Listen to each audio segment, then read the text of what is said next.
ഒരു ഞെട്ടിക്കുന്ന വെളിപ്പെടുത്തൽ പറയാനുണ്ടെന്ന് ഒരു സൂചന നൽകിക്കൊണ്ട് ഹിൻഡൻബർഗ് ഇന്നലെ അദാനി അംബാനി കേന്ദ്ര സർക്കാർ ഇവരുടെ മൂവരുടെയും നെഞ്ചെടുപ്പിന്റെ താളം കൂട്ടിയിരുന്നു. കാരണം ഹിൻഡൻബർഗിന്റെ ഒറ്റ വെളിപ്പെടുത്തൽ അദാനിയെ കൊണ്ടെത്തിച്ചത് നഷ്ടത്തിന്റെ വക്കിലേക്കായിരുന്നു.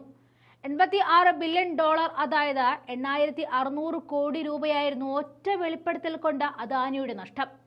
ഇത്തവണ ഹിൻഡൻബർഗിന്റെ ബോംബ് അംബാനിക്ക് നേരെയാണെന്നും കേന്ദ്രത്തിന് നേരെയാണെന്നും കരുതിയവർക്ക് തെറ്റി. ഇത്തവണയും അദാനി തന്നെയാണ് അവരുടെ ലക്ഷ്യം. പക്ഷേ ഈ വെളിപ്പെടുത്തൽ കേന്ദ്ര സർക്കാരിനെയും വെട്ടിലാക്കിയിട്ടുണ്ട്.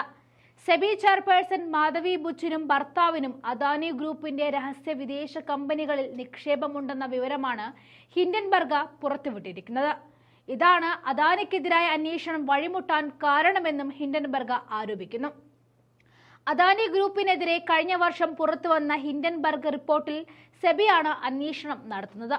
1.5 വർഷം കഴിഞ്ഞിട്ടും അന്വേഷണം പൂർത്തിയായിട്ടില്ല എന്ന വിമർശനം നിലനിൽക്കവെയാണ് ഹിൻഡൻബർഗിന്റെ പുതിയ ആരോപണവും.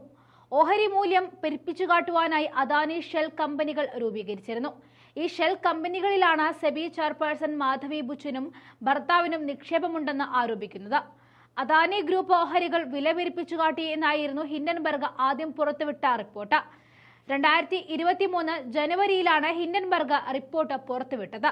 ദശാബ്ദങ്ങളായി അദാനി ഗ്രൂപ്പ് കമ്പനി സ്റ്റോക്കിൽ കൃത്രിമത്വം കാട്ടിയെന്നും അക്കൗണ്ട് തട്ടിപ്പിൽ ഏർപ്പെടുന്നുണ്ടെന്നും ഹിൻഡൻബർഗ് റിപ്പോർട്ടിൽ പറഞ്ഞിരുന്നു.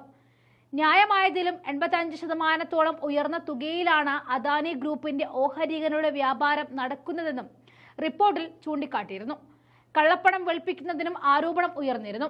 ഹിൻഡൻബർഗ് റിപ്പോർട്ട് പുറത്തു വന്നതിന് പിന്നാലെ സുപ്രീം കോടതി സെബിയോട് അന്വേഷിക്കാൻ ഉത്തരവിട്ടു. 2023 ഓഗസ്റ്റ് 14 അന്വേഷണം നടത്തുവാൻ സുപ്രീം കോടതി ഉത്തരവിട്ട എങ്കിലും അന്തിമ റിപ്പോർട്ട് സമർപ്പിച്ചിരുന്നില്ല. തുടർന്ന് സെബിക്കെതിരെ കോടതി ലക്ഷ്യ നടപടി സ്വീകരിക്കണമെന്ന ആവശ്യമുയർന്നിരുന്നു.